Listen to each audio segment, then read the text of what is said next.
Hello, everyone. Welcome back to Centers Imagines. This is a podcast where I reflect on global health, systems change, and what it means to lead and to learn from those spaces where people, power, politics, and reforms collide. My name is Dr. Nkichi Olalere. I'm a health systems strategist, and I'm your host.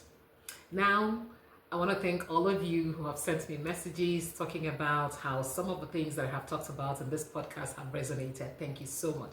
And apologies that I have been away for a while, but there have just been so many things happening at the same time. Today, we go into episode 4 of our series on the debt swap initiative in Sierra Leone. And for those of you who have been here, you will recall that in episode 1, we talked about the spark, the origin story, how an inspiring vision from the Minister of Health and his early buy-in into this concept helped to create the pathway for conversations on debt swap with other key political stakeholders. In episode 2, we moved forward because at that time, the concept then moved from the policymakers to the technocrats who were going to make sure that this was implemented. In episode 3, the whole concept gained momentum, and what we then found was that the debt swap was then written into a proposal and submitted to the first creditor nation that we were looking at.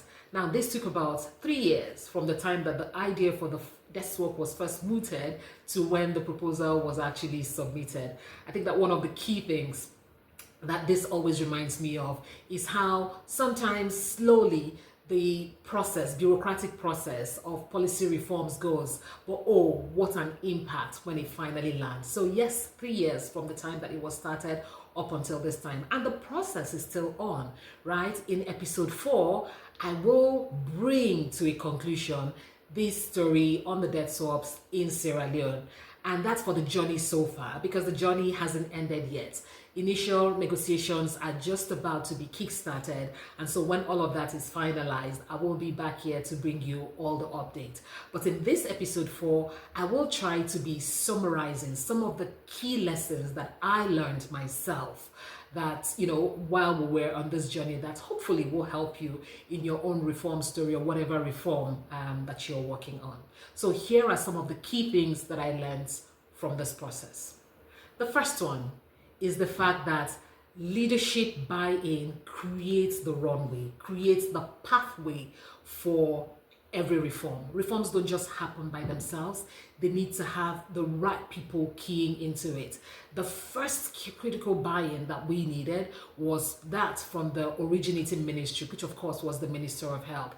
He listened, asked questions, and once this was clear to him, he bought into it.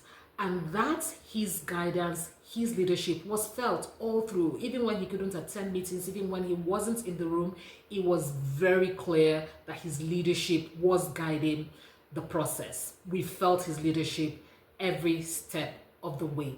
This is important, this is critical, because that leadership that will protect and promote a concept is also important to be able to buy trust. When you buy trust, you buy credibility, as it were, and people are then able to open up to you. The second thing that I learned from this process is to be sure that your framing is tight. Make sure that you're selling the value of a concept rather than the theory of it. It was important that people understood how this seemingly abstract idea, when it was first mooted, this very interesting theoretical idea, was actually anchored in the fiscal realities of the country. We started to gain momentum once we were able to frame the conversation around not a health sector ask, but something that was going to help the country to address some of its fiscal challenges. So this was a solution to everybody's problem, as it were. For the finance ministry specifically, we were able to talk about how this helps them to be able to expand the fiscal space for health without even necessarily needing to do more, because it was still going to be the same money that would have been generated for paying of the debt, for servicing of the debt that would be transferred to this. And in addition, this also helped them to stand out as a leader in the Committee of Nations, being able to have met the 15% Abuja regional target for budget allocation to health. Another thing that I also learned in this was staying the course, right? Like sometimes this process will falter. There are so many competing priorities in government, so that sometimes it looks like, things are not being moved along as rapidly as you want. And then sometimes, as we had in this situation, there was a leadership change. When there is a leadership change, that means that you have to go back again and make sure that all the key stakeholders understand where we are. What made this useful, or what made this easier for us to be able to deal with, was because from the point that this first conversation with Ministry of Health happened, the process was essentially taken over by them. So the technocrats within the Ministry of Finance already understood what this process was about. They took it on, and that made it easier for them to then be able to speak with the new leadership and explain to them what this whole process was about. Now, that buy-in is also even more critical, because right now, debt swaps have been written into the medium-term debt strategy for the country. This is literally institutionalizing this instrument. And beyond that, we also now have another ministry that is also working on a debt swap. So it is so important to stay the course, but then also to make sure that you're also bringing along stakeholders. So that's almost like 2 points, right? Staying the course and then making sure that you have all the stakeholders coming along with you, owning the process, seeing what is important in it, and being able to move forward with it. And one of the key things, the last thing that I'm going to say that I also learned from this process, is making sure that you do your homework, that you understand everything about the instrument or about the initiative that you're coming up with, that you take the time to actually understand the challenges, that you think about all the things that could go wrong, so that by the time that you're speaking with the key stakeholders, political or technical, you have already anticipated all the challenges that they would flag or that could actually go wrong with this process, and you have been able to tell them how these can be anticipated and how these can be mitigated.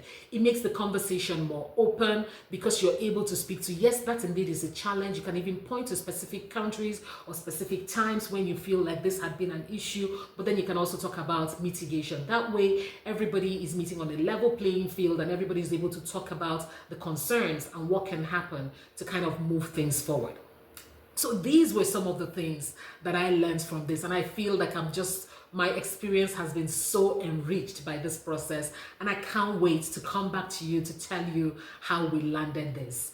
And so this is how we conclude this first series on debt swaps, until something else happens with this process that I'll come back to report to you. I hope you have been able to learn a thing or two from this that supports you on your own reform journey, or that supports you with whatever work that you are doing. On the next episode of this, I will be changing gears and speaking to something else that I find fascinating or that is happening in the health sector. And until then, I enjoin all of you to keep building and keep shaping the global health sector, no matter where you stand, whether it's at the center or at the margin. I remain your host, Nkichiola Lire, and I look forward to seeing you again on the next episode of Centers and Margins. Take care.